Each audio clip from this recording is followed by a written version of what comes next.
We are now live on YouTube, so I will call the meeting to order at 5:02. This is a special meeting, the Reading Board of Education, 5 p.m., August 25th, 2020. We'll quickly take the roll. I see Heather coming in just to check microphones. Colleen? Yep, I'm here. Mike? Here. John? Here. Chris Hocker? Yes. Steph? Yes. And Heather, I thought I saw you join? Yes, I'm here. Okay. The first item of business is public comment. And before we open for public comment, I would just note that I have received emails from a number of third grade families, and I have shared them all with the board. So everybody on this call from the board and the administration has seen those comments and is aware of them. So if anybody would like to make public comment, please indicate so by raising your hand in the participants window or otherwise waving to get our attention.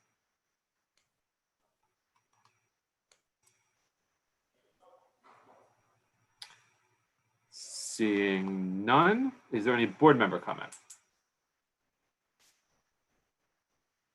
I'm sorry, I see Mary. Yes.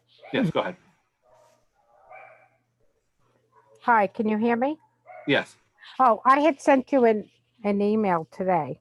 I was hoping you would read it, but I can read it. Okay.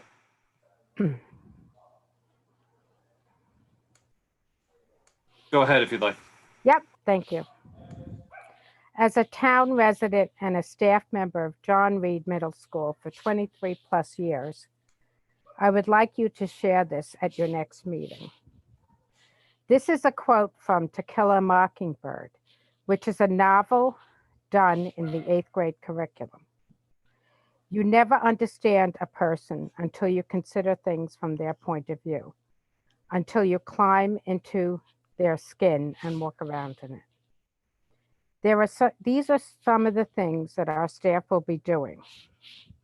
Wearing PPE of varying degrees, including masks, shields, gowns, gloves, depending on what is needed for the safety of all. Staff will be wearing this all day long. Our students will wear masks all day. As a registered nurse, I have donned this PPE, but that was part of my nursing training. Teachers have not had this as part of their educational training to become teachers. It is vital that we have the social, emotional piece of each day to provide a calm environment for our students. I was very concerned about some of the negative comments that I heard at the last tri-board meeting. I would like to thank our administration for supporting the hybrid method, which will allow us to troubleshoot any situation we have not thought of yet. Over this summer, administrators, teachers, paras, custodians have worked throughout the summer to think of every scenario and implement safety precautions. Our nurse, Corey Disler, has been working all summer for long hours to answer and provide all health and safety information. This has been monumental. And we have the best staff to do this, but we need your understanding and support. We care that much for our students. This will be a year unlike others. Please remember, teachers are still performing a job which very few people understand and can actually do themselves. We are not going to make everyone happy all the time. But we are teachers who will remember that we are doing the best that we can given our circumstances.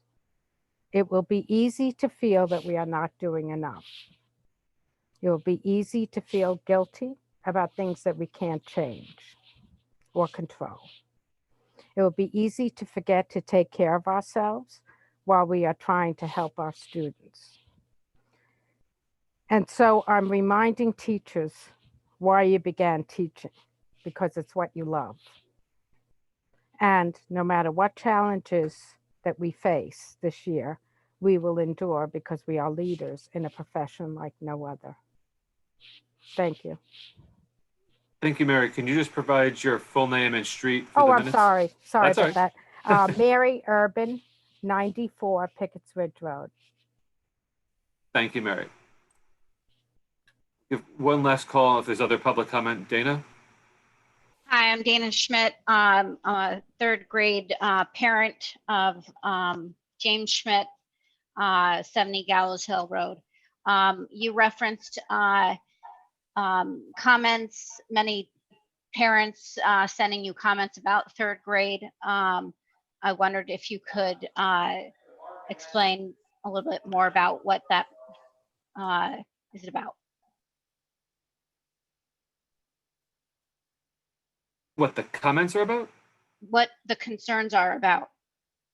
The comments were universally requesting an additional section in third grade, which we'll discuss in further detail in a few minutes. Okay. Any other public? Can I make a comment? Sorry, I don't know how to raise my hand on the thing. I just hope I have a Shauna Bedard, 16 Winningbrook Lane. I have a daughter going into third grade. It does concern me the class size being right now projected over 23. So I do hope you look into that, especially given COVID and obviously everything we're dealing with. It would be great to have another section to reduce the stress on the teachers and their class. So that's it. Thank you, Shauna. Molly? Hi, Molly Kreitz, 5 Bow Isles Lane. I too have a third grade daughter. I just wanted to speak as also a neighboring teacher in a neighboring town that we have already returned to school as teachers, and it's been extremely hard to set up classrooms for 12 kids on our cohort system to ensure the safety and health of all of our students and the staff. It concerns me that the class size for the third grade is on the larger side, and the teachers at an elementary level are going to have to figure out how to place 12 or so students safely. I have the luxury of being in a high school where kids are a little different, but I am very concerned with having been in a classroom now for over a week, having a class size that large. So I really hope you'll consider adding that additional section. Thank you. Thank you. Molly, last call for public comments. Board member comment? Right. Hearing no board member comment. I want to make sure. I want to thank. It takes a lot of time. I read all the emails that families have submitted. I think it was exclusively families submitted over the past couple weeks about this topic, and I just want to say thank you for taking the time. A lot of the letters are very thorough and detailed, and I appreciate the time and the effort that it takes to participate and share your perspective in that way. So I just wanted to thank those families. Thank you, Colleen. Any other board member comment? Hearing none, we'll move on to the single agenda item of substance with respect to RES class size and staffing. And before I turn it over to the administration, just want to kind of frame the topic a little bit. I want to give Dr. Pearson-Ugal and Mrs. Hammond an opportunity to update the board on current enrollment and the number of students expected to be in each class and the number of students expected to be physically present in each class when we open the schools. As you'll recall, we adopted a budget in March that called for 5 sections of third grade and 24 classroom teachers overall. On April 30th, following the public hearing on the budget and subsequent Board of Finance meeting, the Board of Education adopted a reduction of the budget of approximately $200,000. Within that reduction was an RES classroom teacher, which was understood to be coming from grade 3 if kindergarten enrollment remained on track, which it did. Accordingly, the April 30th budget, which was ultimately approved by the Board of Finance, calls for 4 sections of third grade to run. Each of those sections was projected at the time to be 21 to 22 students. As you know, over the course of the past several months, the real estate market in town has been extremely active.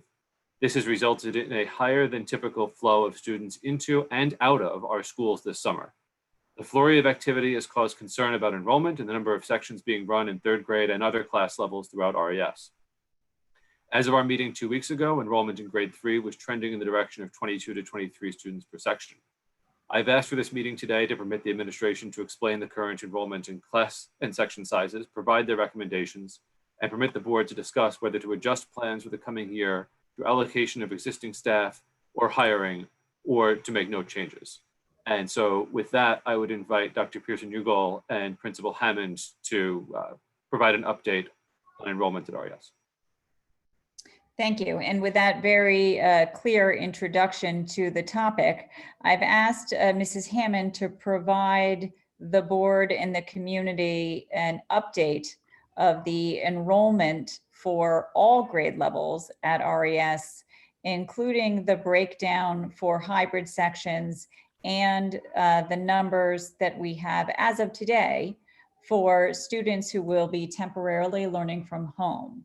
And so with that information in mind, I hope the board engages in a thoughtful conversation about what changes might need to be made, if any, to the current staffing at Reading Elementary School. Mrs. Hammond, do you have that document? You're muted. Really, I should know by now. I did share the document with Chris, and he was going to present it on his screen. Thank you. Should be coming up now. Yep. Okay, so thank you. As he's getting that situated, I will speak to, and I'm going to modify my picture so I can see everything. Okay, so that you see two things in front of you. On the left-hand side, our current enrollment, and on the right-hand side, I will get into that. That's if we added classes to each grade level. So let me start on the left-hand side. Up at the very top, you will see it broken down into grade levels, preschool through 4th grade. Next to each grade level, for example, kindergarten, it says 5 classes. That's what we're slated to have right now with 97 children fully enrolled. And we don't have any waiting right now. So that's our final number as of today. And you'll see it broken down. I just listed the teachers as teachers A, B, C, and D, and sometimes E. So for kindergarten, you will see that there are between 19 and 20 children per class. I will go across to the right, but let me share the rows first so you can understand how I've broken this down for you. Underneath the enrollment for each classroom, you will see the number of students in cohort A and the number of students in cohort B who would be present in those given classrooms, and the range for cohort A based on the number of students who are going to be in person. So 6 to 9 children you'll see there for our kindergarten classes would be present during cohort A, and anywhere between 11 and 13 in cohort B. And you say, Natalie, why is cohort B so high? Well, people with letters L to Z decided to move into our town. They just said, Reading looks like an amazing elementary school and we're gonna come there. So the way we worked on balancing that out was the best we could do in making them as equal as humanly possible. But the numbers of families who have last names L to Z was just naturally higher across the board in this particular grade level. In my final row on the bottom, you will see families who have said that their students will be opting to do the temporary learning from home. And as I shared with Dr. Pearson-Ugal this morning, we have 47 in our building, which is about 10% of our population who's opted to do learning at home. Additionally, I did send this to Chris at approximately 2:30, and between then and when I left work today, we have one more student has now withdrawn. So we are now up to 31. So underneath my chart there, you'll see we now have 31 students who have withdrawn for either homeschool or private or parochial school. So as you look across on the top, now if we go column to column, I pretty much walked you through kindergarten, which I know was in question today. I've also given you the information for first, second, and fourth, of course, so you can see the relation and the comparison between the numbers among the different grade levels. I know also in question tonight is 3rd grade. We have been watching this grade level very carefully. We have had individuals move out. We have had individuals move in. And when the board made the decision, I think Chris said on April 30th, to go from 5 to 4, at that point, they were looking at numbers of 21 and 22 in 3rd grade. And as of today, as you can see here, this is as of this afternoon, we have 22 children in 2 of the classes and 23 in 2 of the classes. Again, you'll take a look at the cohort breakdown for cohort A, between 9 and 12 children in a room on a Monday and Tuesday, and between 10 and 13 in a room for cohort B on Thursday, Friday. And a total of 7 children in 3rd grade have decided to do the temporary learning from home.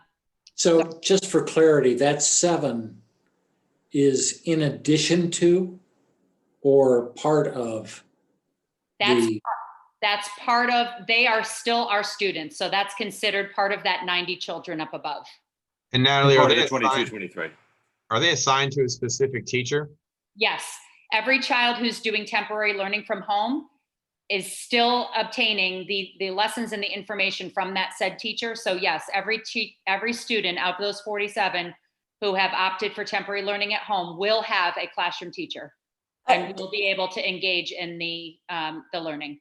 So that teacher is responsible for everything for that student. So, I mean, are these class sizes, should we incorporate that in our thoughts as to what to do moving forward? Well, they are incorporated in there. So again, let's say I don't have, I can give you the numbers. So I'm just. Okay, all right, so if, I'm sorry, okay. I'm gonna As play. you're doing that, I would just add, it might be relevant just with respect to distancing and numbers. I know that's very much on people's minds.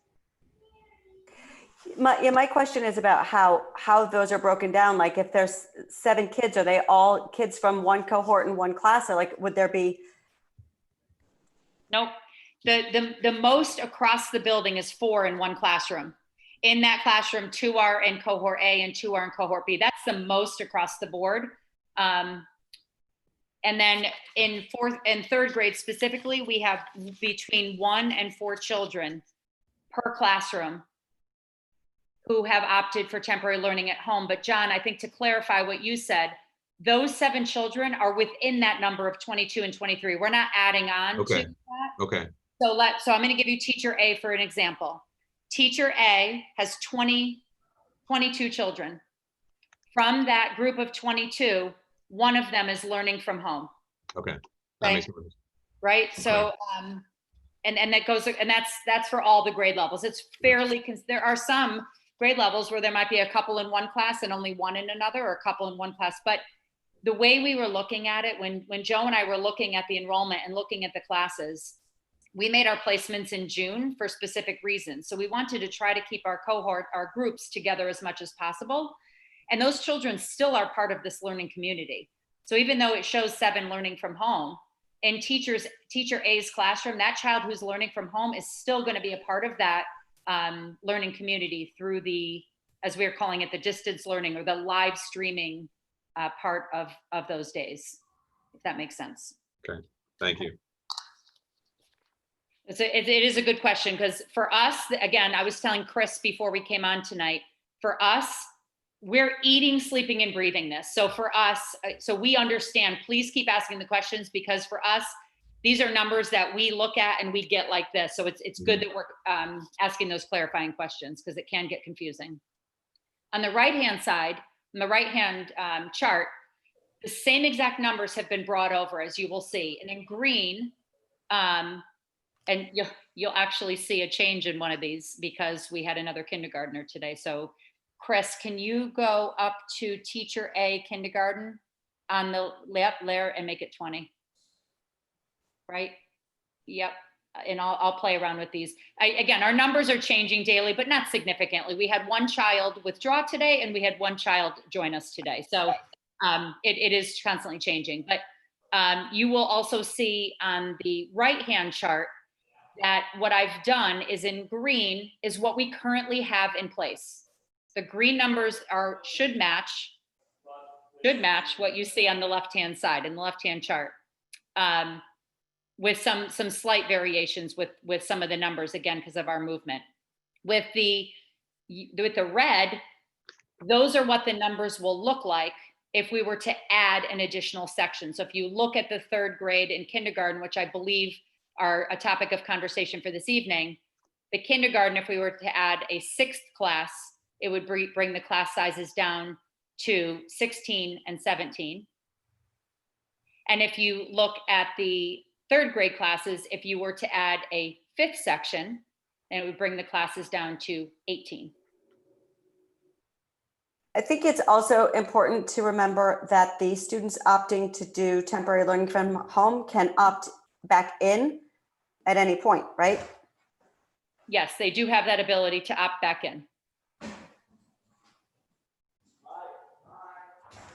So I don't know if there are questions, but Do we know, Natalie, of the 31 students who have withdrawn for homeschool or private parochial school, how many of those are third graders in the event that they reverse course? 4. 3 have moved out of state, 1 went private. Okay, so there's one potential private school enrollment that if, for whatever reason, the family reverses course, can come back. And I know we're trying to be consistent for families with children in multiple schools and be consistent with Easton as well. But is there any thought to maybe changing the alpha split on the cohort A and B? Because in every instance, cohort B is larger or equals in size. It was. They would just have a ripple effect potentially across 3 buildings if there's a family with children in the elementary school, the middle school, and the high school. And we've tried so hard to remain true to it. When we determined the alpha split, we actually pulled up the Power School numbers and we altered the split just slightly so that we could come as close to 50-50 as possible. I realize that that's not showing in what Mrs. Hammond is sharing with you right now, but across all 5 buildings, the alpha split was the most, it was the closest to 50-50 as we could get. If, this is Colleen, comments on Google seem to hold the Monday, Tuesday schedule as a coveted, this isn't my personal feeling, but families seem to really want, be hopeful for the Monday, Tuesday schedule. So I think, and I have an only child, so I can see how this could happen. If the school were in a situation where we really needed to encourage Monday, Tuesday families, could you approach families with only children and say, hey, we know your last name is Pilato, but could you go on Monday, Tuesday? Or we don't want to get into flexing those rules. I can speak personally that we have definitely had quite a few parents reach out to me regarding this. I think once we allow that, it becomes, I'm just going to use the phrase free for all, if you will. And I think it really could mess up the numbers more significantly than we would hope. Okay. So we really have, as Dr. Pierce-Nugel shared, we have really remained consistent and not only are setting those ground rules, but also making sure that we're sticking with the cohorts so that the alphabetical split, so that it works for families across the board. Okay. Yeah. Thank you. Understood. Are we looking at this with the lens that this is sort of the hybrid is temporary and that we're going to be Amy, as of October 5th? Amy, this is open for board discussion at the moment. I'm sorry. No problem.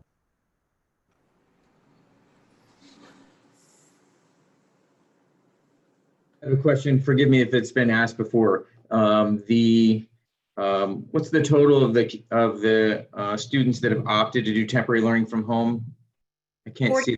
Yep, 47. So on the chart on the left, all the way on the bottom, 47 students total across all the grade levels. I did not put preschool in here because preschool, as we have shared in our presentation, is going to be coming to school 4 days a week, Monday, Tuesday, Thursday, Friday. And some parents have opted to either wait for preschool, but I didn't put those numbers there because those aren't affecting our enrollment at this time. And I didn't see the paperwork that was involved in doing that, but what is the commitment on the part of the parents? Is there any commitment? They could be at home for the first day of school and the next day they decide I'm going to come in. How does that work? There's a little bit of a waiting period to make the change, to opt back into participation or to have the bus stop added between 5 to 10 days. In the other direction, if you're opting out, of course, as a parent, you could make that decision at any time. It might just take a little while for the paperwork to catch up with you. Okay, thank you.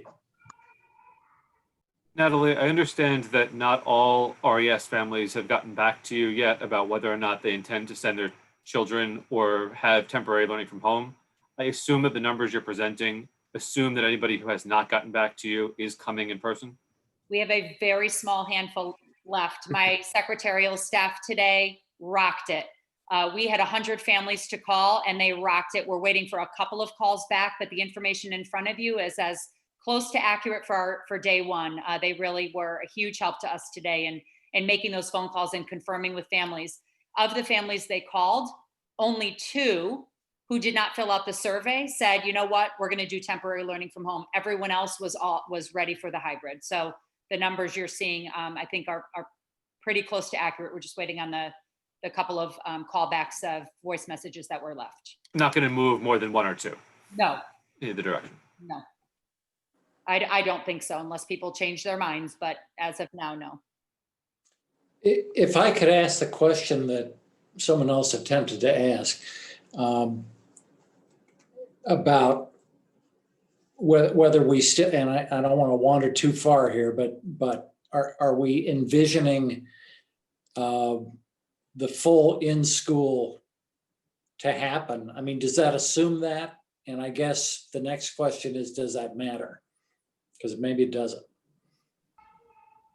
Well, my new line to everybody is, in my next life, I definitely want to have a crystal ball that works, because Yeah. I could be giving people a lot of really fantastic information looking forward. So as you all know, watching the news every day or whenever we decide to watch, that everything is changing daily. I mean, there are times where I'll talk to Dr. Priesanugal 5 times in a day and things are changing back and forth. So I don't know, Dr. Priesanugal, that's where my thinking is. I wish I had a crystal ball for it, but there's so many unknowns still. As of today, it is our intent to bring everyone back fully at the beginning of October. We are eager to do that. We are ready to do that. And today, that's what we plan to do. If things change in terms of the health across Fairfield County, then we might shift gears. Right. But and to your second question, Chris, I'm not sure that it matters, frankly. Yeah. We're planning for a full class of participation, even if they might not be right in front of the teacher. Right. And also to John's question as well, the teacher is still planning for and providing for the full class of students. Right. So this is Colleen again. So I was convinced to have the 5th section of 3rd grade in January. I'm extra convinced now, but I don't know how we pay for it. So is it too quick to ask these questions of how can we make this happen in a reasonable way? Colleen, ultimately, I think it's a 3-tiered question. The first is, do we proceed in the direction of adding a section? The second is, do we do that from reallocating existing resources or personnel resources or hiring from outside the district? And if it's hiring, where do we reallocate the resources financially from? I think the threshold question really is, do we or don't we at this point? Mm-hmm. So my vote is that we do. Okay. So let me ask Natalie a question on the assumption that we're going all in, and let's assume for right now that we're not even opening hybrid, we're opening full stop on September 8th, and there are 4 sections of 3rd grade at 22, 22, 23, 23. What is your comfort level about handling those class sizes in 3rd grade in a full open? So as we shared in our reopening plan with the Board of Ed, I feel like it was last month, but it was really just a couple weeks ago. We showed pictures. Joe and I worked through the building to really try to give you a picture of what it would look like all in and what it would look like hybrid. And clearly you could see from those pictures the difference between hybrid and the full class. The purpose of us doing that was to make sure we did it within a 3rd grade classroom so you could see the desks and see what fit in there. Do those desks fit in there? And are we able to follow some of the guidelines that are given to us by the Department of Health and CDC? Yes.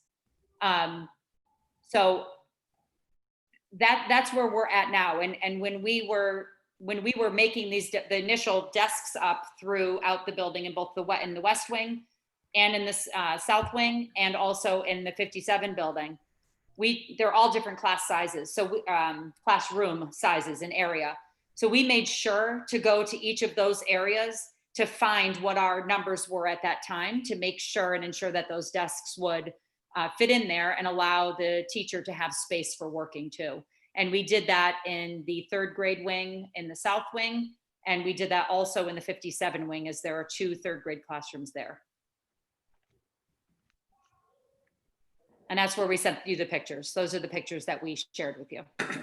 What are the largest classrooms in the building? Where are they located? You know what, Joe might be able to jump in. I don't remember if it was in South or in, the square footage was pretty similar across the board. Joe, do you recall the numbers when we were measuring that day together? Yeah, I don't have the exact dimensions. I do know that they're fairly close. The upper south wing classrooms are a little more narrow compared to the main level of the south wing, but the square footage was in close proximity. And then some of the classrooms, if I recall, Joe, in the west wing and in the 57 were more square, equal side, square shape versus, like you said, the long rectangle of the upper. Yep.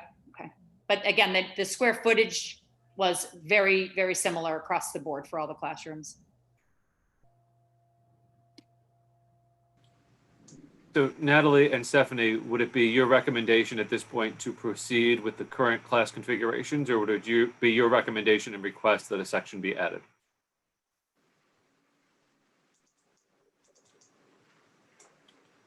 So Natalie, when we last spoke about this and had the discussion in June, at that point, your numbers were slightly elevated. Is that correct? That is correct. We were looking at 24 in several of these classrooms at that time. So from what we've discussed during the budget process, we've referenced the 4th grade sections last year that were at 24. Is that correct? Yes. And our concern that that represented a great deal of additional support from the teachers, and we felt that it was not the best setup for ideally educating our students. And now we're looking at numbers of, in 3rd grade, of 22 and 23 fully in. So it's a little bit above what we would prefer. As we know, we do not have board policy that mandates class size, nor do we even state guidelines. When we're talking about kindergarten classes, we talk about 18 being in an ideal size, but certainly not more than 20.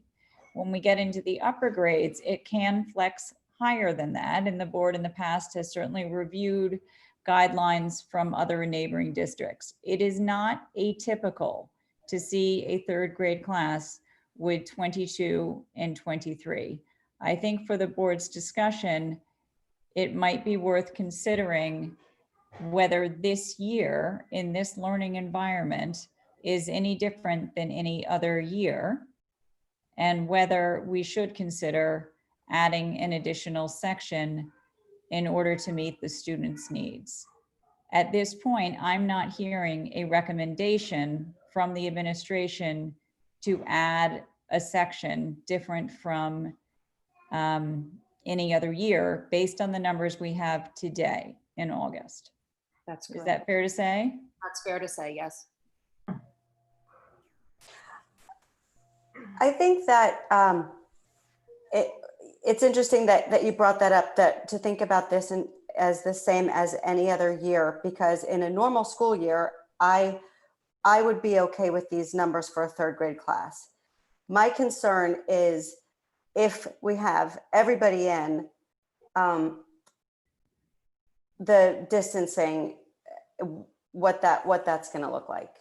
But, you know, and again, and when we made this decision way back in the olden days, a couple months ago, we said, and it's still true, we don't know what the future is going to bring in. We don't know if we're going to have everybody all together in the classroom at all. So It's tough to say.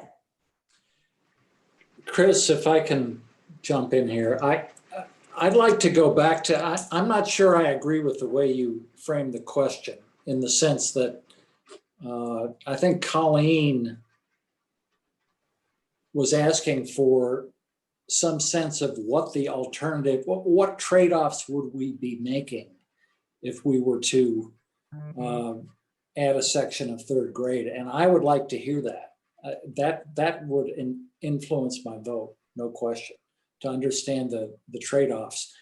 If you want to go ahead and just up or down, yes or no on the question of expanding, we can certainly do that from a parliamentary perspective. But Yeah, I think I was hoping to hear a recommendation one way or the other from the administration before we got down that avenue, but I'm happy to ask Scott and Stephanie for a sense of cost and resources and what would need to shift to make this happen, and whether there be a scenario which would be reallocation of existing staff versus hiring from the outside. The great challenge of making a recommendation really has to do with the somewhat lighthearted comment that Natalie made early about the crystal ball. It is so difficult for us to predict what this year will bring, both in terms of the academic and social and emotional learning needs of our students, and also what the financial picture will look like as the year progresses. So I think we're trying to do our best to give you information as of today, which is that while the year ahead of us is not a typical one at all, the numbers are not unreasonable in terms of our ability to provide appropriate education to our students and be able to keep them distance according to the guidelines that we have from the state. I'm happy to have Scott chime in and provide a little bit more financial context in terms of the many unknowns in the year ahead. Sure. And at the risk of being a bit of a broken record, I would say in a normal year, at this point of the fiscal year, late in August, it would literally be way too soon to tell because of the number of variables that can occur in a typical year. So I can, with that as a baseline, I can talk about a couple of things that we know, or at least we think that we know. And specifically, we have had some savings from this year's budget due to some of the things that have changed. And in particular, one of those would be budgeted transportation costs for extended school year, which did not occur. So that's in the positive column, so to speak. But there would be other changes as well that have occurred that would have come in at higher than what we would have originally budgeted, and lawn care is one of those items.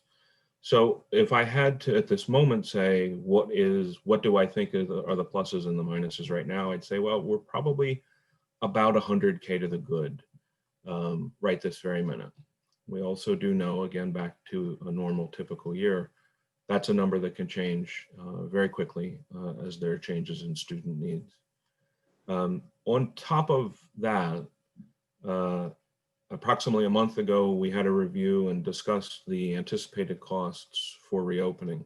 And at that time, I provided you an outlook of approximately $288,000 incremental spending for this fiscal year to afford the additional staff projected and the additional materials projected in order to reopen in an all-in mode.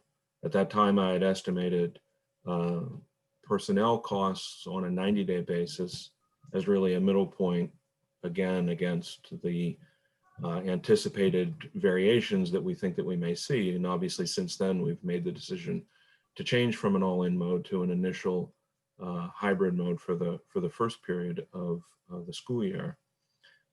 So as a result, even that 288 is going to continue to vary. The other thing that I updated when we talked about that additional cost was not only the fluctuation in the estimates of it, but when might we anticipate having a better sense of whether that is a number that was absorbable in this budget year or whether it was a number that might require a supplemental appropriation.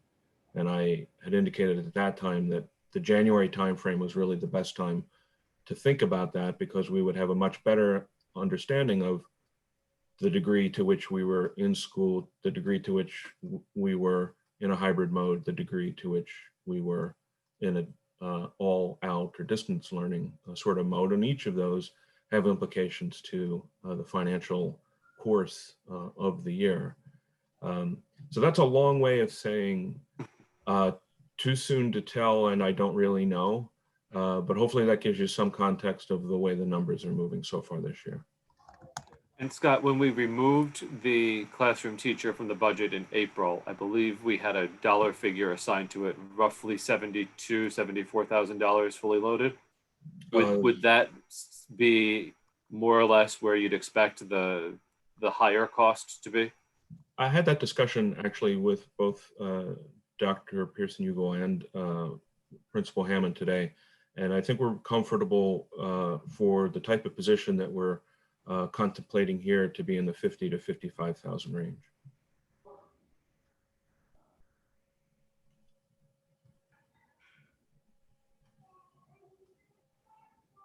Chris, before we go to a straw poll, I don't know if you were considering it, but no. I got some numbers up on my screen that I thought were interesting. You know, I've got the March 3rd RES board report where we had a total enrollment of 474 as of March 3rd. And I think I get from your sheet here that we're at 479. So from, looks like 5 additional students overall in that building.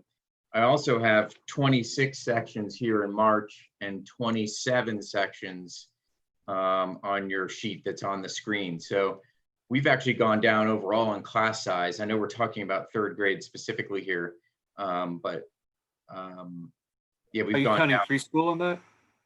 Preschool's in, yep. I'm not sure it's fair to count preschool in the class size discussion, though, the way that that's controlled. Okay. Why is that? Because it's a controlled enrollment environment.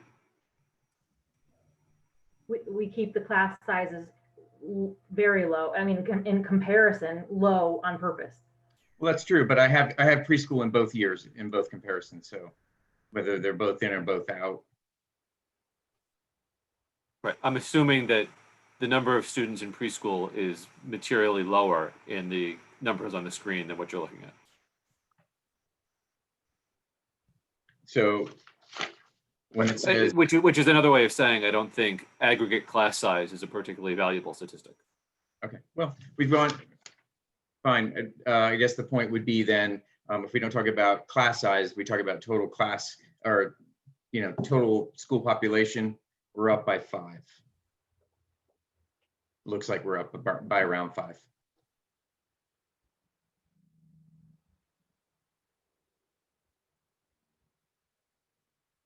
You show 479 for this year?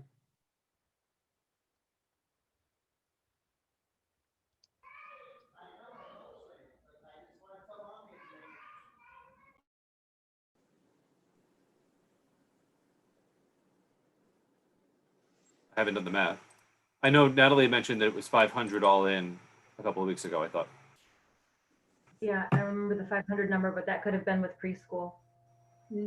I'm at 479 with preschool. Yeah, so again, we've had preschoolers say, you know what, we're going to hang out another year. We've had several withdrawals, several families going to parochial schools over the past couple of weeks. We've had some move outs, we've had a couple move ins. So the numbers have been all over the place all summer.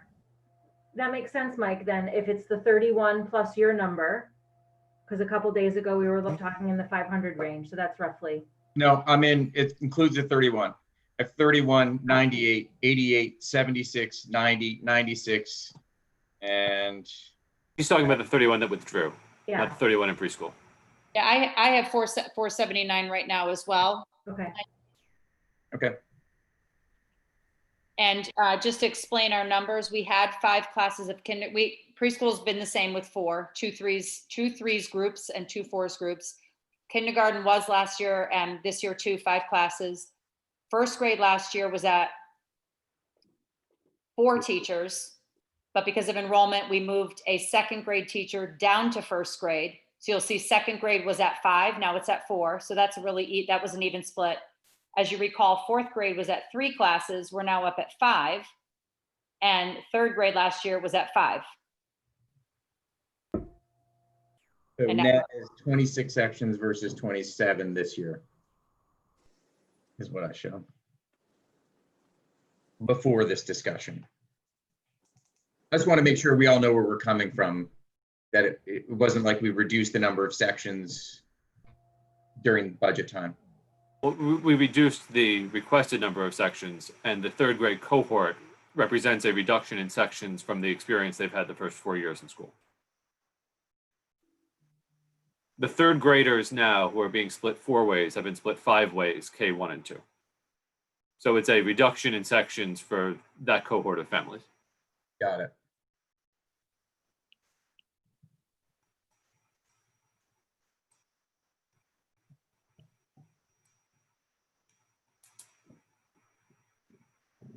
So I guess back to the question on dollars, Scott, if it's $55,000, that's a number that comes down to 0.2 of a point on the budget, a little more than that. I'll stipulate that that's right. What number are you figuring, Chris?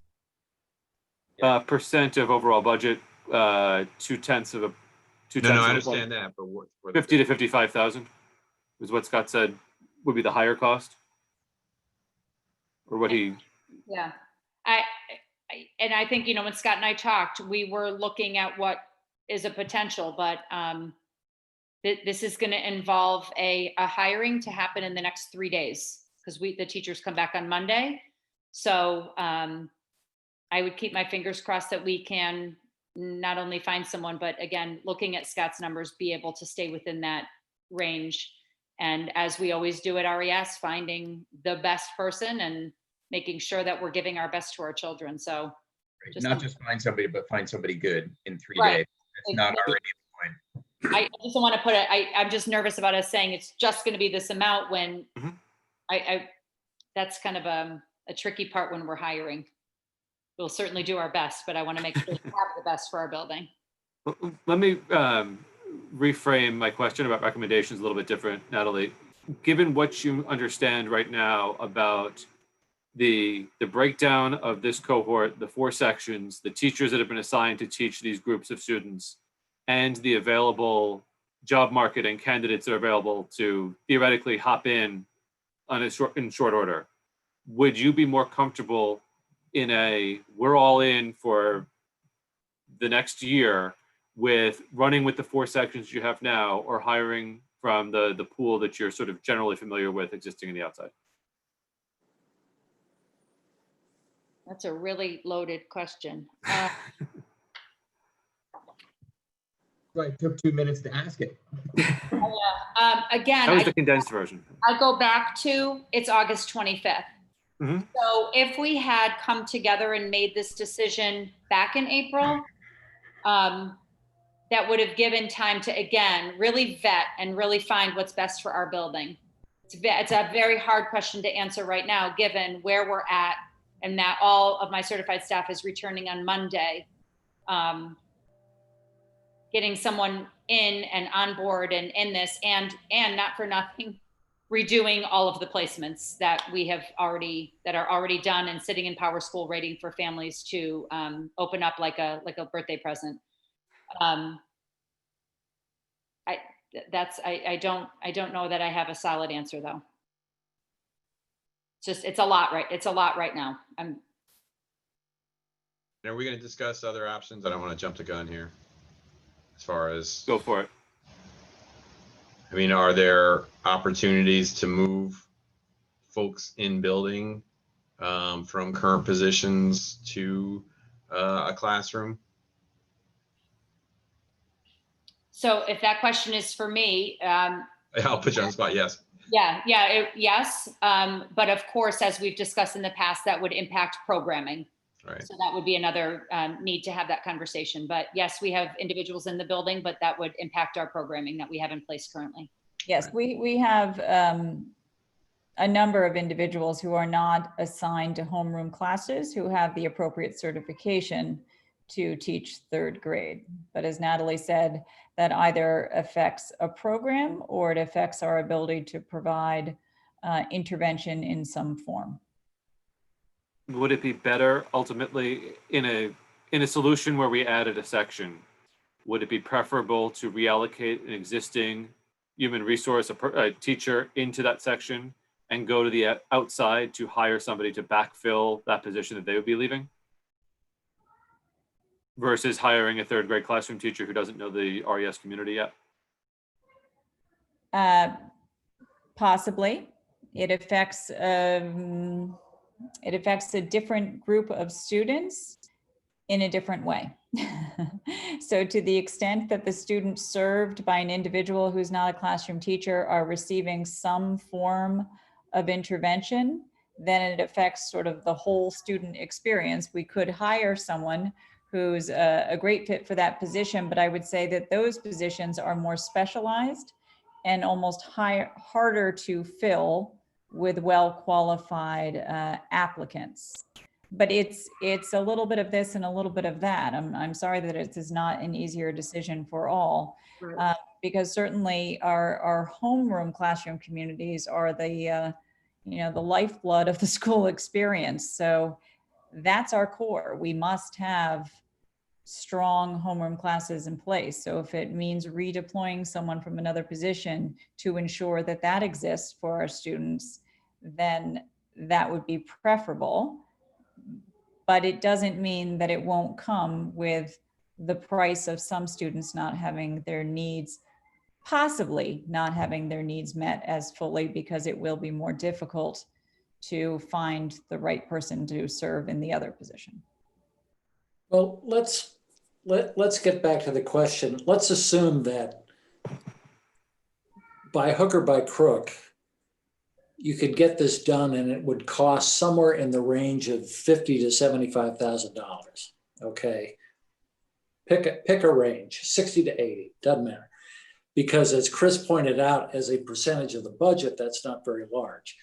But the question is, okay, no matter how you did it, if you were going to find that money, where would you find it?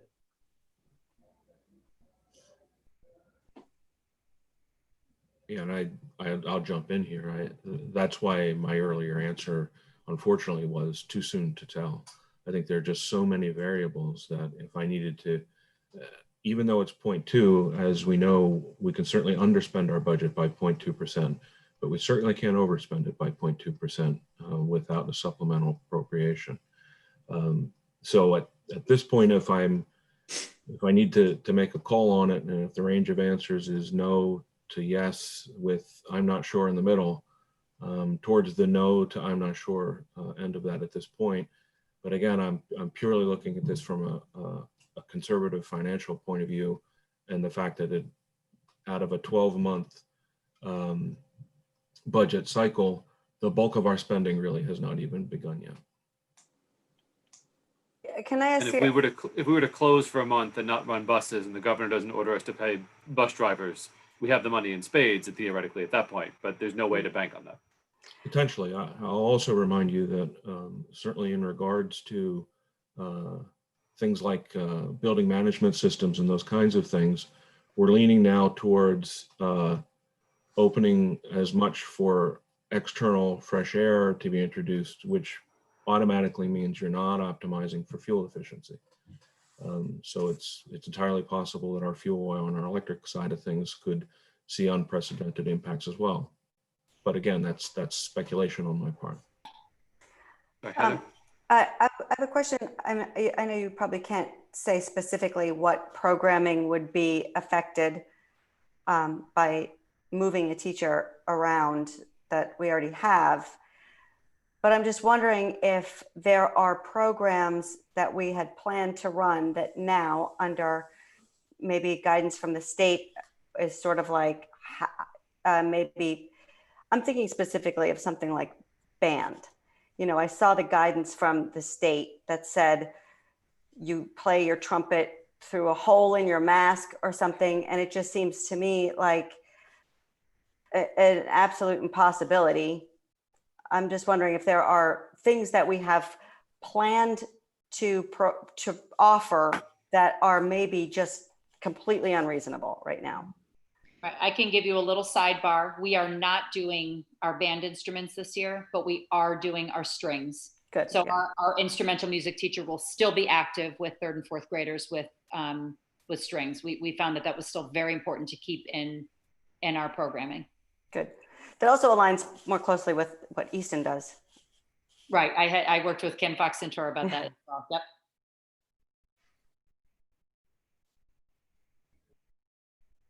So I know we cut the funding for the after school programs for the fall, right? Mm-hmm. Last spring, we already cut that. So.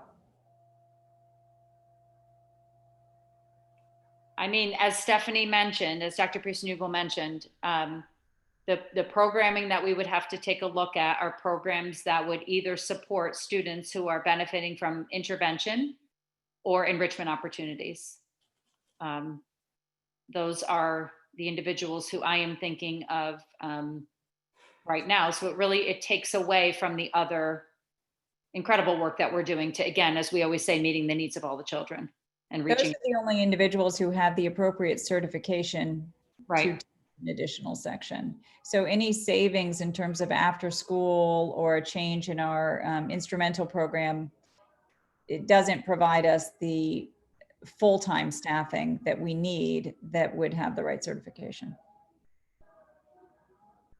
Is there any savings from retirees?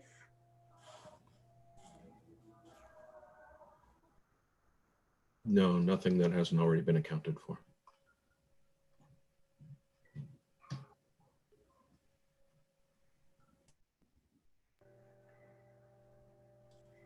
And there's Mike Hoffman, don't boo me yet, but is there any way we can talk to our Board of Finance and explain this situation? And I feel like we listen, I don't want to, I think we got into this mess by overruling the recommendation of our administration back months ago. And I don't want to overrule you again. I'm trying to learn my lesson. But I'd much rather suffer the pain of adults scrambling to find a person and reschedule. To me, I don't want that, but I would prefer that than to have somehow an additional burden put on our students if there's a chance we could spare them that experience. So, you know, is that not allowed to go to our Board of Finance and say, listen, we have these extraordinary, this is an extraordinary circumstance, and would you consider helping us fund this extra position? Is that possible? We're already on the 3-day time window too. That's the other obstacle.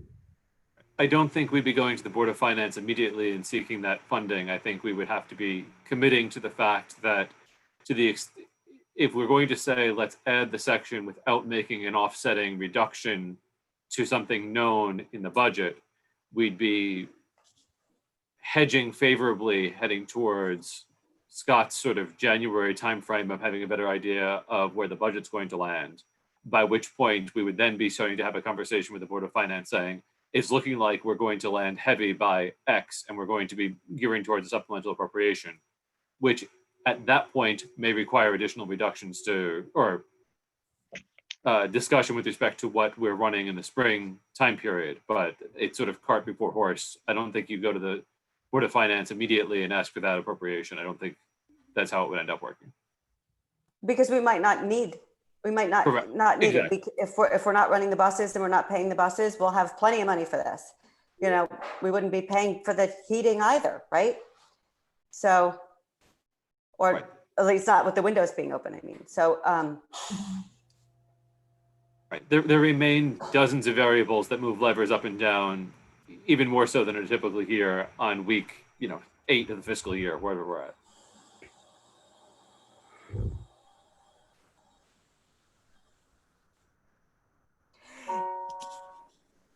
So, any other questions, thoughts, comments, concerns? I mean, my recollection of the conversation that we had a lengthy discussion in February or March about class size and about the impact of class size on fourth graders last year. And that was in a at the time, COVID environment, and what that all meant. And at the time, the sense was that amongst a number of us, that the class sizes we were uncomfortable with were that 21, 22 that were on the board at the time. And I think that following that logic would be similarly uncomfortable with 23, 24, wherever it ends up landing, it being 22 and 23 right now. And ultimately we adopted a budget that had 5 sections in third grade until we were asked to revisit the budget as part of the COVID discussion economically, which led us to the reduction of that section among a handful of other things, accepting that that was sort of the last thing that we put in when we adopted the budget in March. So ultimately the question is, what, if anything, has changed since then, and to what extent is adding a section a net positive for the RES community versus a net negative to the extent that we're taking resources from somewhere else or forcing a scramble that may not end up with a teacher in that position that we would be comfortable with in a normal circumstance, or meet our standards in a normal circumstance, which is also hypothetical. That's sort of how I'm viewing it right now. that's right. That conversation that we had where we reduced the number of teachers was in a meeting where there were members of the public saying that we needed to reduce our budget by 10% across the board because they were anticipating the town having no money. And very, yeah.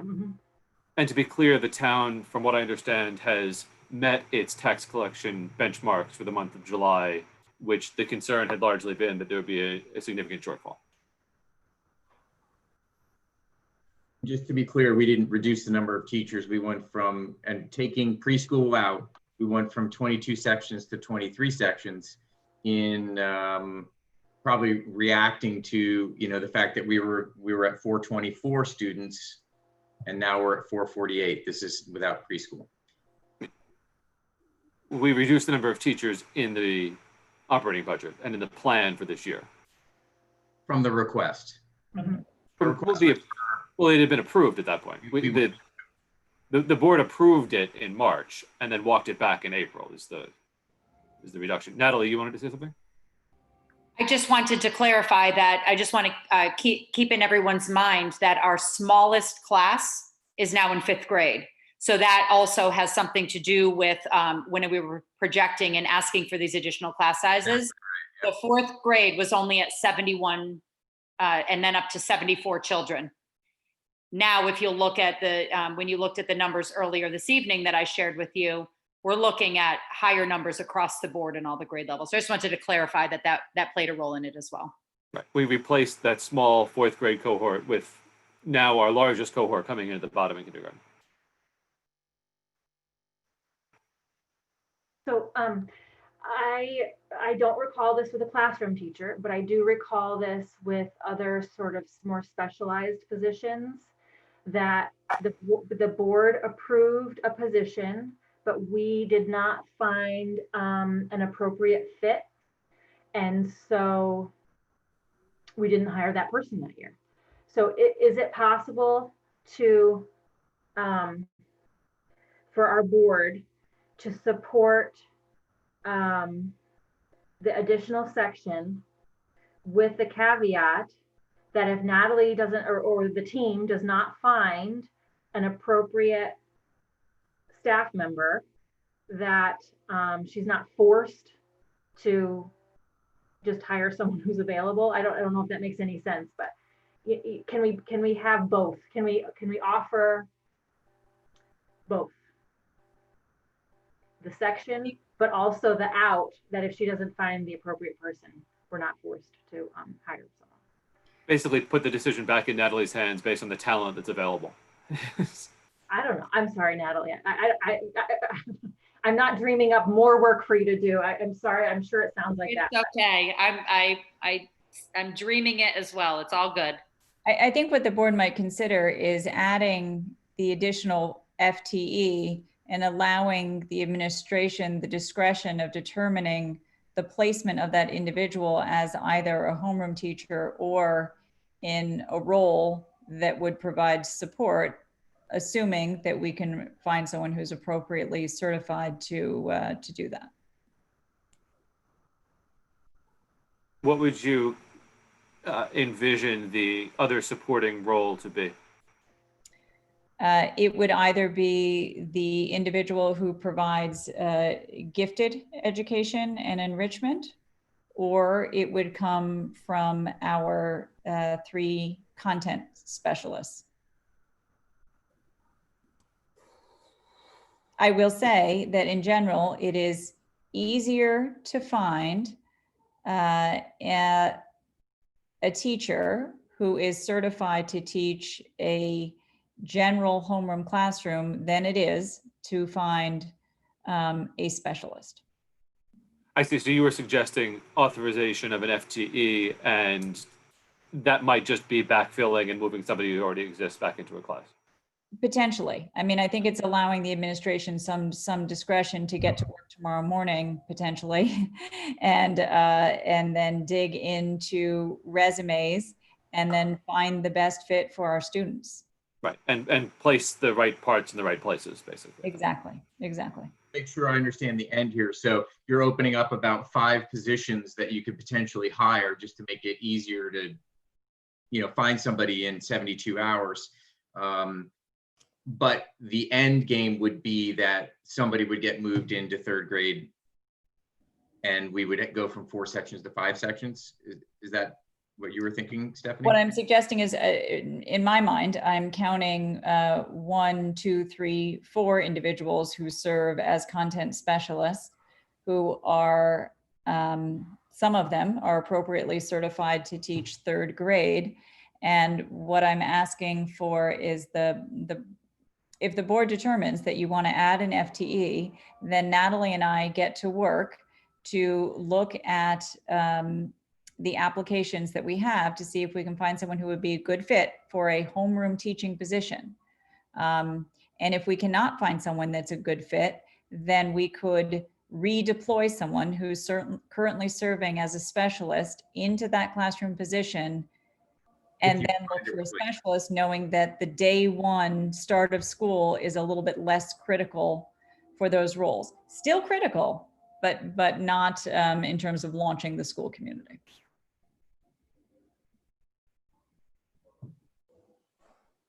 Are there any other questions or comments from the board, Heather? Yeah, my question was, we heard at the beginning of this from the administration that they are comfortable with the class size as it is. And I'm wondering how much of that is because of the difficulty of filling a position at this late date, and how much is real world, no, this is fine. I think what we were saying is that the number is not a standout as being outrageously high, the way 24 in a class or 25 in a class would be.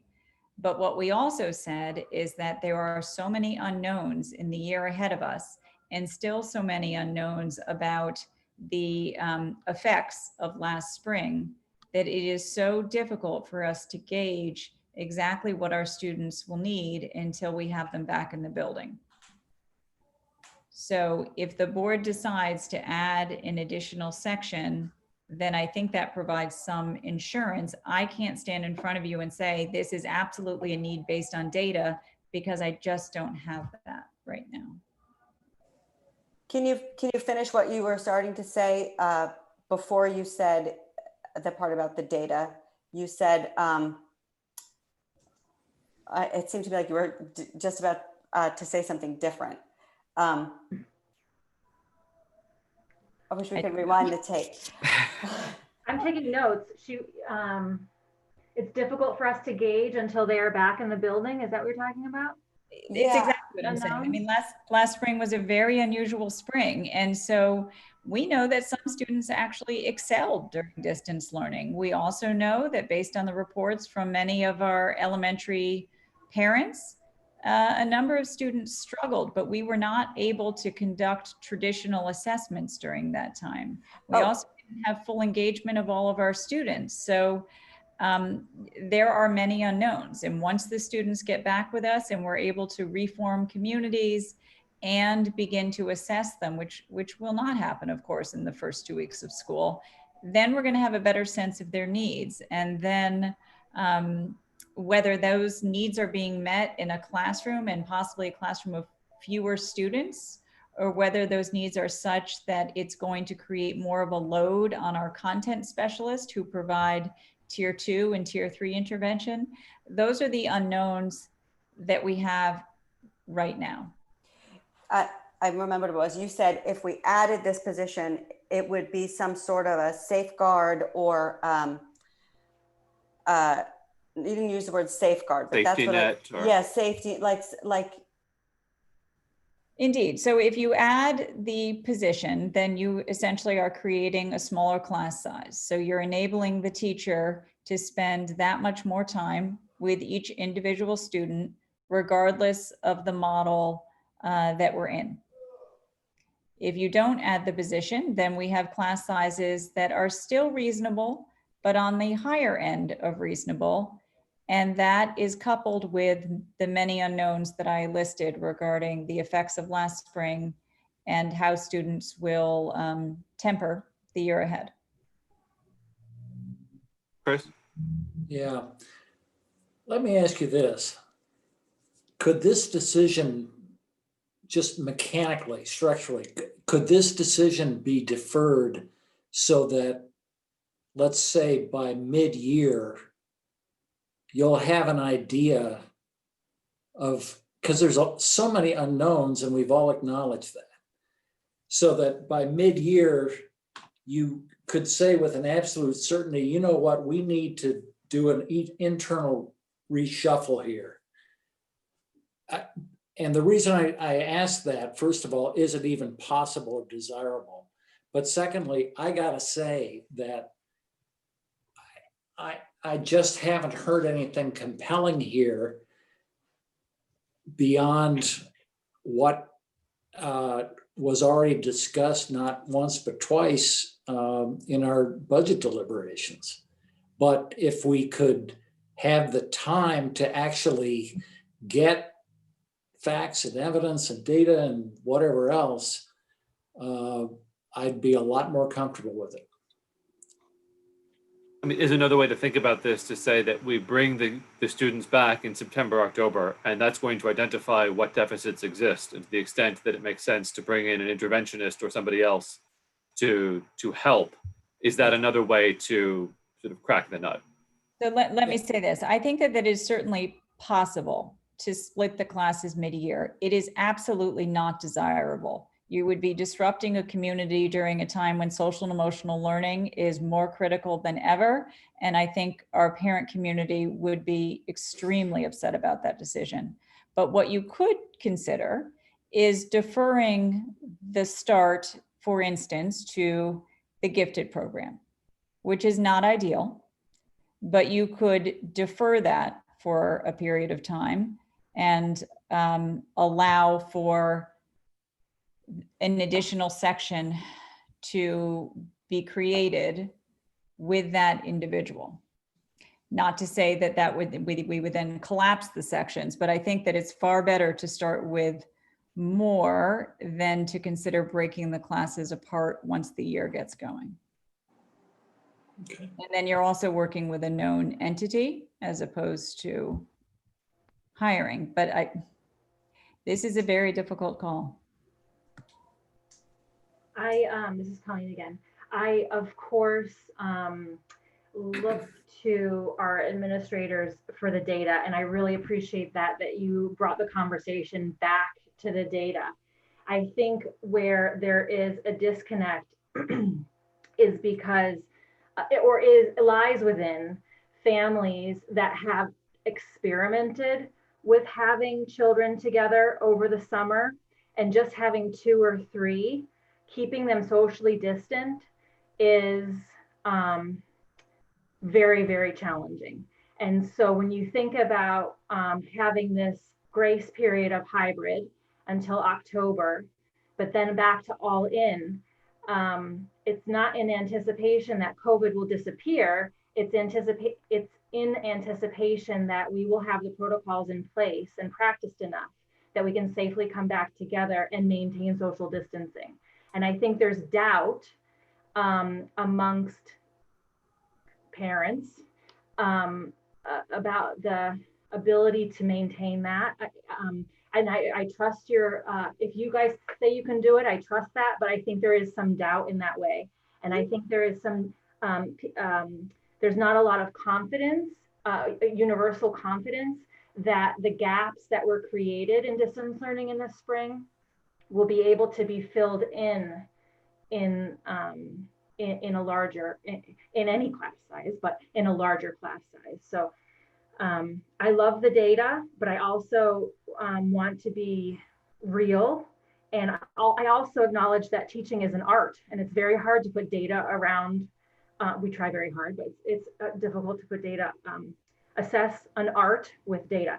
So, you know, I guess I want to balance out the conversation and acknowledge the feedback that we've gotten from many parents. Chris, I want to address one of your comments, which was that this is sort of the third time around on the same wheel, basically, on class size. And I'm reflecting back to our conversations this winter when I think you made the comment that 24 in 4th grade seems materially higher than 21, 22 in 3rd grade. And so you saw a distinction there that justified saying that 21, 22 is okay, where maybe the 24 wasn't okay in 4th grade. I'm wondering if sections that are now 50% at 23 in or out of a COVID environment changes your thinking.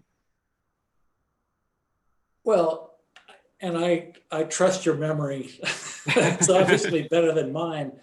And, you know, I guess it's legal in Connecticut to record. No, is that what you, no. No, I'm sure I said that. I'm sure you could, does it change my thinking? Yeah, well, only in the sense that it makes it a tougher call. And it was a tough call the first time I voted in favor of the 4 sections. It was less tough because the second time, because we were under the budget gun. And it is not an easy call. And you know, if you go to a vote today, you're just going to have to, you know, I'll decide when we go to a vote. I'm looking for ways to justify this. Mm-hmm. And what I am hearing, and maybe I'm missing something, is that the only thing that has changed is not just COVID, but the uncertainties that accompany COVID. But what I have not heard yet, unfortunately, is, okay, how do we do it? How are we going to pay for it? There's a lot of unknowns, and I'm also not hearing a clear affirmation, and this is not a criticism, that by golly, by hook or by crook, we got to do this. But I'm talking about from the administration. So when I said I haven't heard anything compelling, that's what I mean. I'm not compelled. But that doesn't necessarily tell you how a vote would go.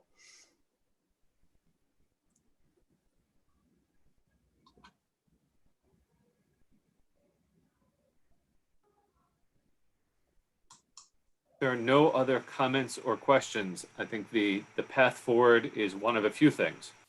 One, somebody can introduce a motion to take action that would deviate from the approved budget in some way. The other is to take no action and close the issue and resolve to maintain the current course. A third option is to reopen a brief period of public comment.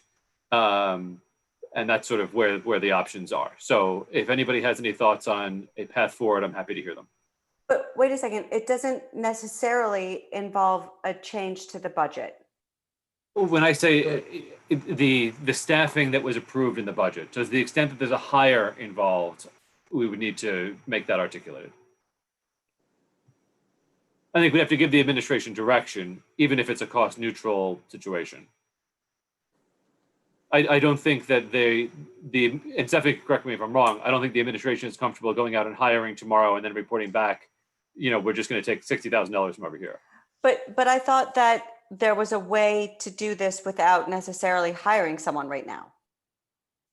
I mean, if we wanted to take the position that it was reallocated an existing staff person, you would then, I think Stephanie's proposal was also go out to market to find somebody. It just might take longer.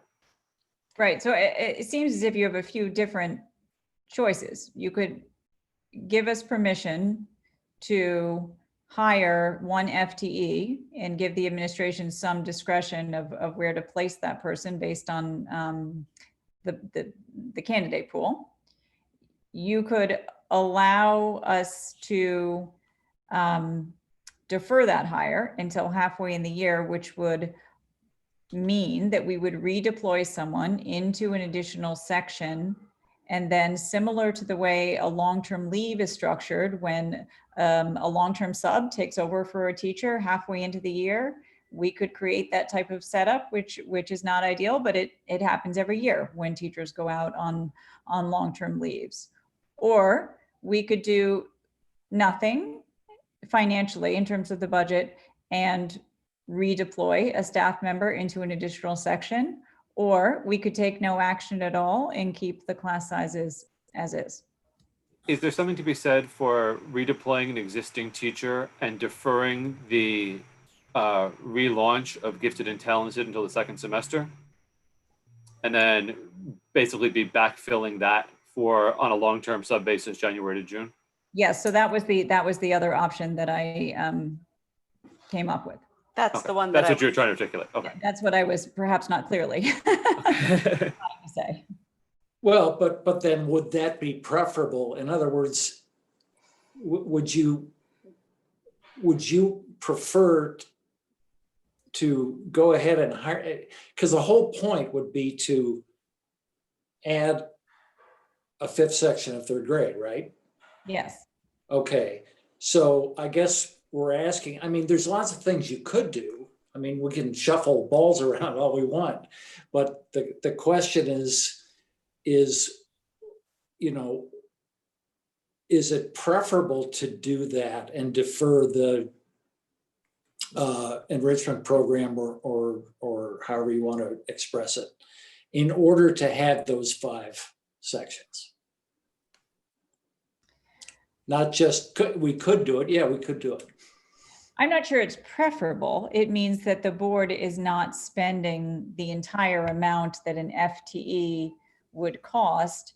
And given the unknowns of this year, it's not clear exactly where our needs will fall this year.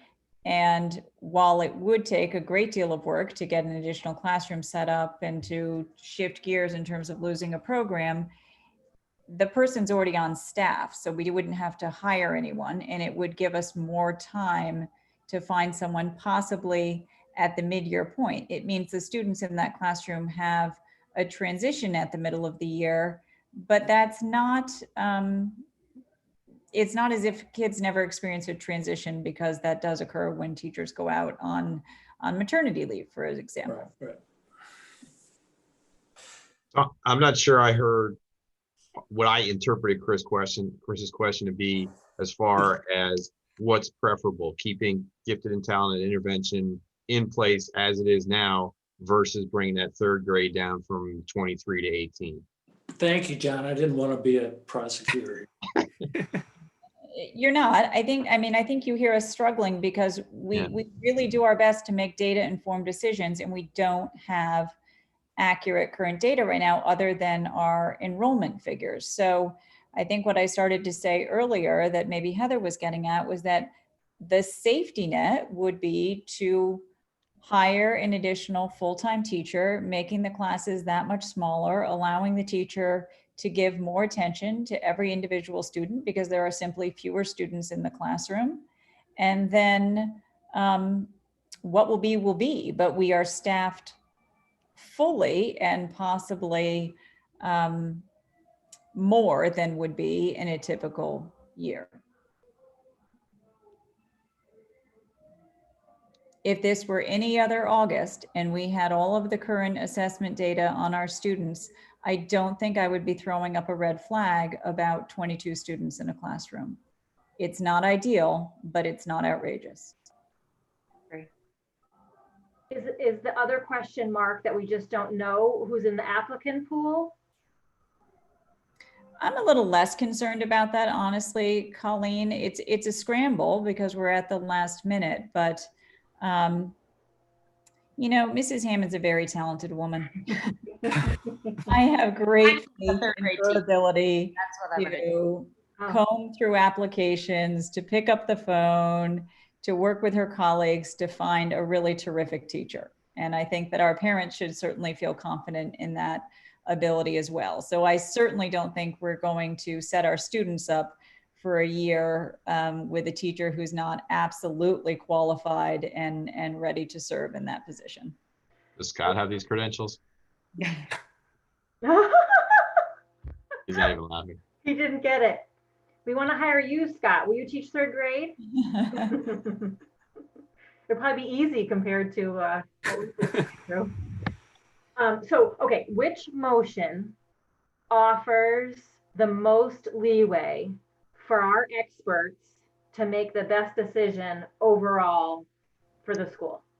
Is it that the motion should say, you know, I never know how to word a motion, but we allow the hiring of an additional FTE to be deployed in the most appropriate way, given the applicant pool and our needs tomorrow? Is that the most, what motion allows our administration the most leeway? Is my question. I would just request that we include a dollar figure of some sort in the motion. Mm-hmm. So I don't know if I'm allowed to speak or if I'm going against the rules here, but Go for it. is that okay? So my thinking is, and Colleen, I appreciate, I feel like you've made several comments tonight that really are making me feel good about, decisions that we're making together as a team. So thank you. I am thinking, so Joe and I, of course, Joe, set your alarm for 5:30 tomorrow morning. We're at school at 6:30 and we're going to start looking. So I think what Stephanie mentioned before, when we start looking through the applicant pool that we do have and really starting this, actually, I'll start it tonight, but getting on the phone tomorrow. So if there's an opportunity to do that, and then I think Stephanie mentioned before, then if there's not, if we feel that there's not an applicant that is fit for the position of third grade, then we would be able to, Stephanie, I believe that's what you shared, right? Then we would be able to go into our own pool. I don't want to change the programming that we've worked so hard to have and do well in our building. So I'm definitely, so I think that Colleen might give that flexibility of allowing us to go in and take a look at that pool, given Scott's numbers that he's giving us.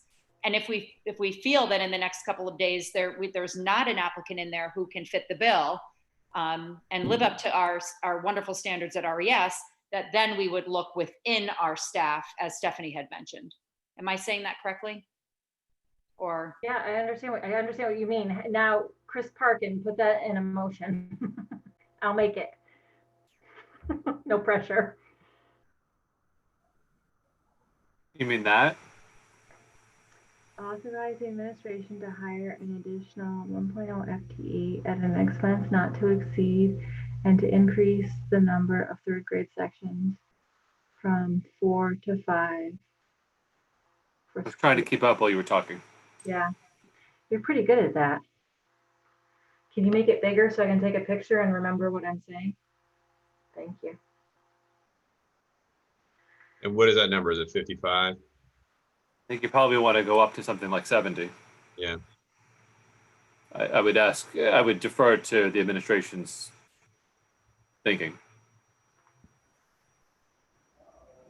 So that's a Scott question, because again, if I look in the pool and I find the absolute best candidate for our building and it's on the teacher's contract at 71, then am I not pulling that person because they're $1,000 over? So again, Yeah, I mean, I think we're pretty confident that we can find someone at MA or possibly even BA at step 1 or 2.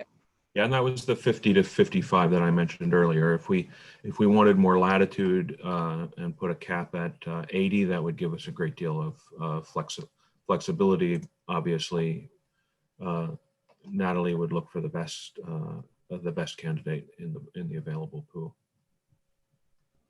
And Scott, this is way off the mark, but just from a historical context, in the last, what, 2-3 years, we have returned funds at year end? Yeah, certainly. And while that's been the historical, the challenges we're all grappling with is the unprecedented nature of where we are now, and the fact that I've already laid out a fairly hefty anticipated spend as we return to school at this point. So could it happen? Yes. My degree of confidence that it will happen is lower this year than it would have been in the past. Okay. Chris, is the unwritten in this motion that the administration is to find a way to pay it within the existing budget?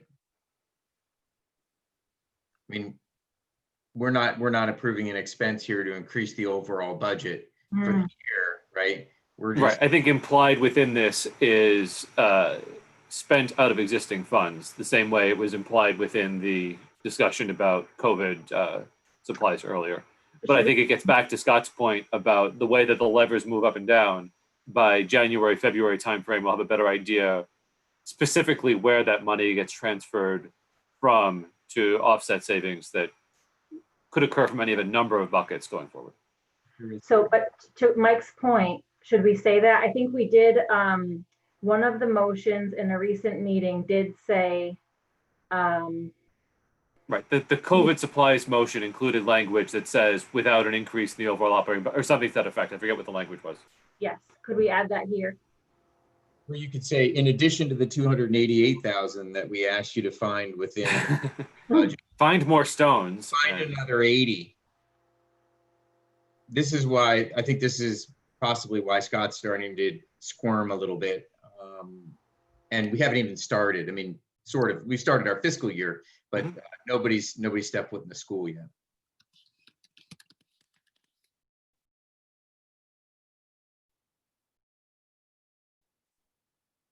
Colleen, it's your draft motion on the screen. How do you want it to read? Okay. Authorizing administration to hire an additional 1.0 FTE at an expense not to exceed, what did we say, 80,000? I've already lost that number, 80,000 to be funded from the existing operating budget. I'm trying to find the motion that we made. I might not have it here. To be funded from the existing operating budget, the approved operating budget.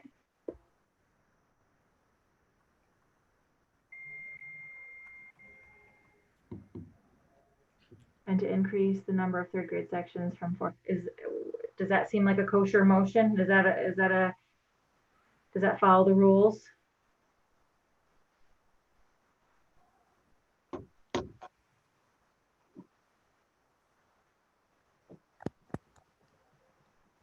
Does it help or change if we qualify that it's certified, because we're talking about a certified staff here for the purpose of clarity?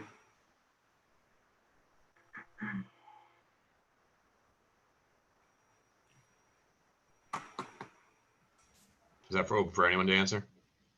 Sure. Yeah, I think that should be spelled out.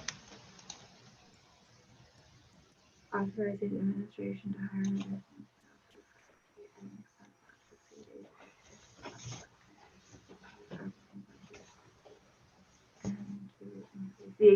should it say the existing operating budget or the approved operating budget, and to increase the number of third grade sections? Okay. Let's specify the approved 2020, 2021.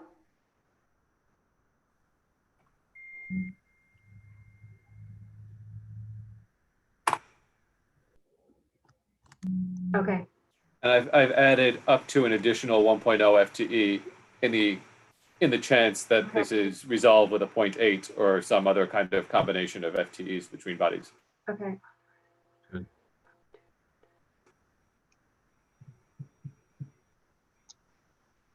Okay, so moved.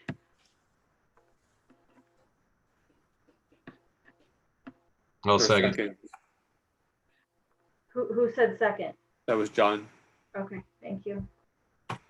Discussion on the motion.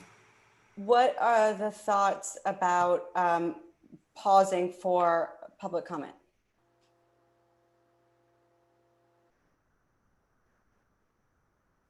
I would not have an objection if other folks don't have an objection, as long as we keep comments relatively brief. I know No. many people on this call have a hard stop at 7. Okay. I'm open to it. I'm not. So the public has to know that we need to cut off public 30 comment. seconds. So Yeah. I'm going to ask if you have public comment, please indicate so by raising your hand in the participant window. We're going to keep public comment extraordinarily brief. And if you're just repeating what somebody else has already said, to simply say, I agree with so-and-so, and that'll be sufficient to understand what's being said. I'm going to take the screen share off for a moment just so we can see the window better. Do we have to amend the agenda and do everything like that? No. Yeah. Going to use prerogative to take it at this point quickly.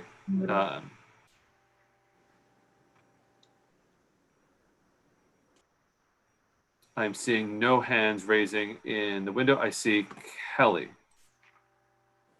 Hi Go there. ahead. Hi, I live at 125A Lone Town Road. We're actually new to RES. I think it's a really good move to bring in. I know it's going to put the administration at, a scramble. I'm a teacher. I teach 45 minutes away in a different district. And I think it's a better move to bring the teacher in on board with the beginning of the class. It will help with the SEL, like the administration had actually said. I think it's a lot better move. Thank you, Kelly. Any other public comments? Shauna? Yeah, I support adding a teacher, as I said in the beginning. And if for some reason you do decline this motion, I hope to stick with your DERG status that you consider having some of the best third grade teachers to compensate for the higher class sizes, as it'd be a disservice to have 23 kids per class in what's not a normal time. So, thank you. Thank you, Shauna. I thought I saw a hand up in the window at some point during the meeting, but I don't see it now. Dana? Dana, you're muted? No.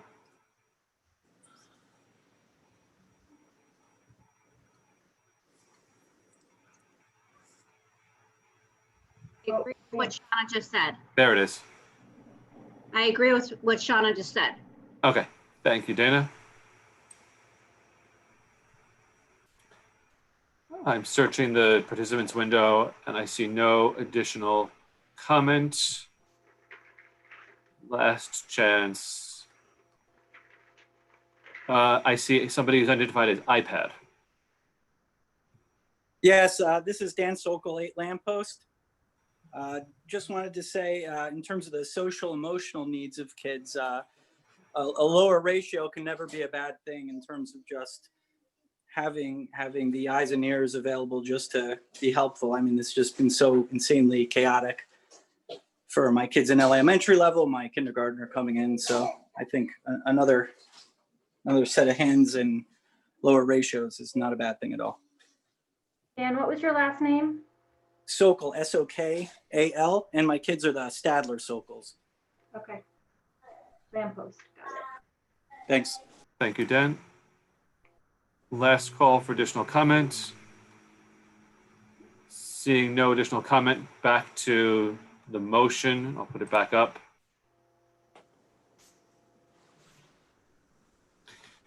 Any further discussion on the motion from the board? To me, I think that this conversation and the fact that we are perseverating on class size for what seems like the umpteenth hour of the year 2020 underscores to me, I think, something that I've been advocating for a number of years on the board, which is getting our hands around what we all collectively believe are appropriate class sizes, at least in a normal time, and establishing at least some measure of guidelines so that if we come into a future August where a number of students move into the district, we have some guidelines to refer back to that says, once you clip over a certain number, that's a break point where we all agree that we need to bring in staff or not. So we're not having sort of circular arguments in and outside of budget season about what an appropriate class size is. I think we need to sort of stipulate that at some point, but that's not a discussion that's going to be resolved tonight. Okay. Chris, just I have two more thoughts. One is that we have to remember third graders also take standardized tests, I think, if memory serves. There's a lot that happens in third grade. And the other thing is, I also think we need to be prepared to now hear from and support our kindergarten families who are, I believe it will now look like kindergarten is the largest class size. Is that correct? I'd have to go back to that. That sounds correct. Okay, so it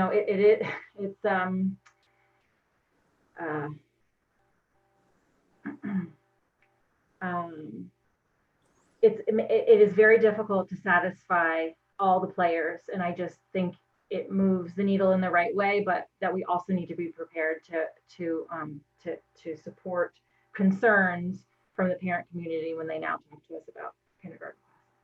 We continue to live in a least worst environment.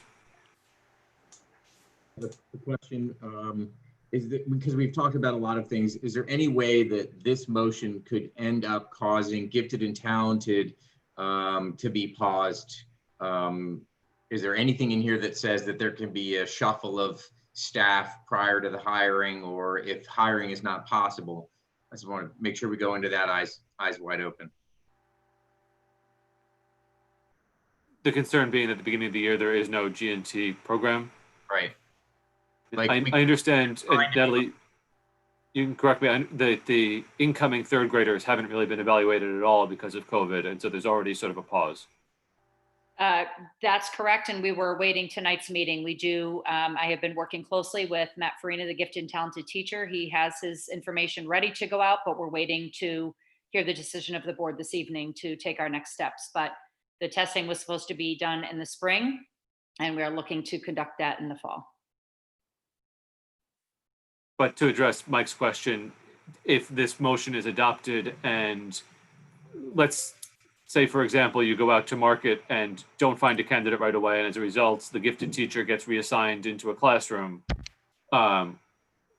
do we anticipate that would result in a delayed implementation of an approved program? And if so, and this is probably a crystal ball question, for how long? Right, potentially, and yes, potentially it would shift things for sure, because I can't have people doing two positions at the same time, for sure. So it could be the half year change that we discussed earlier. So because the way the motion is written, it says, authorize the administration to hire an FTE and to increase the third grade section. So you go to the stack of resumes that, you just don't love what you see in the resumes. So, you mothball gifted and talented for half a year until you can kind of find somebody you really like for the building. That's a possibility here. And that would happen after this motion is passed without really our intervention. I just want to make sure everybody knows that that's possible.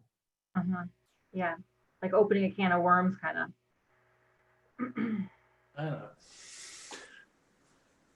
Every move has a downstream implication. I'm still going for it, but I hear your point. Yeah, I think the meeting would have been over, an hour ago if there wasn't, if there was a magic bullet in the middle.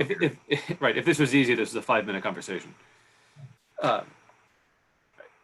Any other discussion on the motion? I think it's sort of fully understood and fully vetted at this point. I don't know if Natalie or Stephanie, you want to have a last word on your view of the landscape here.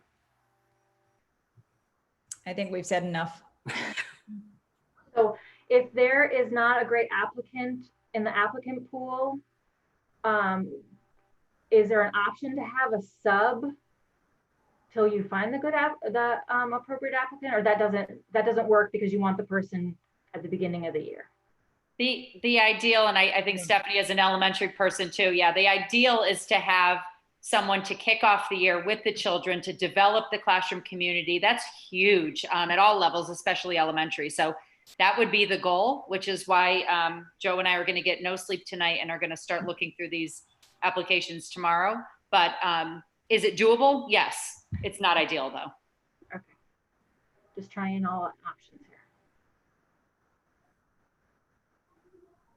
Any other questions or comments? If there are none, then we'll call the motion. Heather? Yes. Colleen? Yes. Mike? No. John? Yes. Chris Hocker? No. Stephanie? Yes. Yep. Yes. Yes, got it. And I'm going to vote yes, which makes it carry 4-2. Sorry, 5-2. 5-2.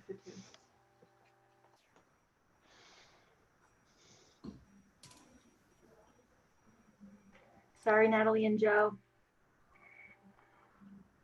Who needs sleep? It's overrated. It's totally overrated. I'm starting to learn that. Yes. All right, so that resolves the single substantive matter on the agenda. The next item of business is public comment. Are there any public comment? Indicate so by raising your hand in the participants window or otherwise waving on your video.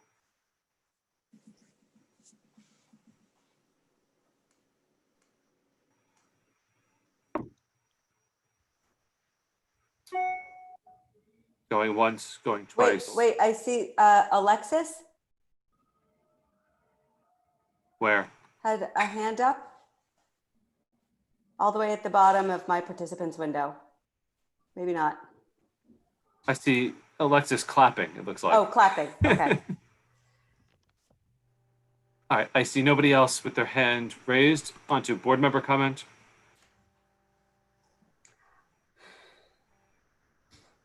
I see a public comment that came in late. I'm going to acknowledge Pina.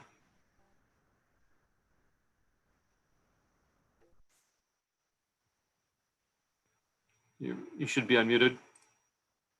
Okay, thank you so much. I just wanted to take a moment as a member of the public who's been following all of the many board meetings to just say thank you to our board members and our administrators and everyone who's trying to make lemonade out of lemons, because I do see that everyone is trying their hardest.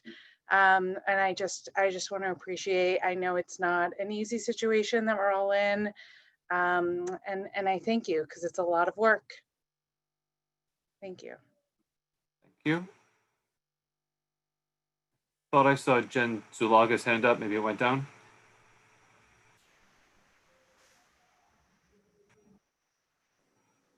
All right, board member comment? Is somebody starting to say something? Heather?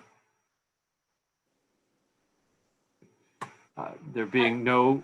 I'll say something. Yep. I look forward to when we as a board can meet together in a room. I have heard some rumors that people think that I am operating in the comfort. I'm using air quotes around the word comfortable because I'm at home with my kid and my dogs during dinner time and bedtime and my husband coming home and a lot of these factors. I want to get back together in a room with you guys. So as soon as that is possible, please let me know. I'll bring my mask and I look forward to have a meeting together where I can see your faces. And I hope we can do that soon. And to that point, I've been working on trying to find space for next week, but we're not there yet. Any other board member comments? Hearing none, and there being no further business, is there a motion to adjourn? I'll make that motion. John, seconds. Mike? Is there any objection? Seeing no objection, we are adjourned at 6:51. Thank you. Thanks, everyone. Thank you. Thank you.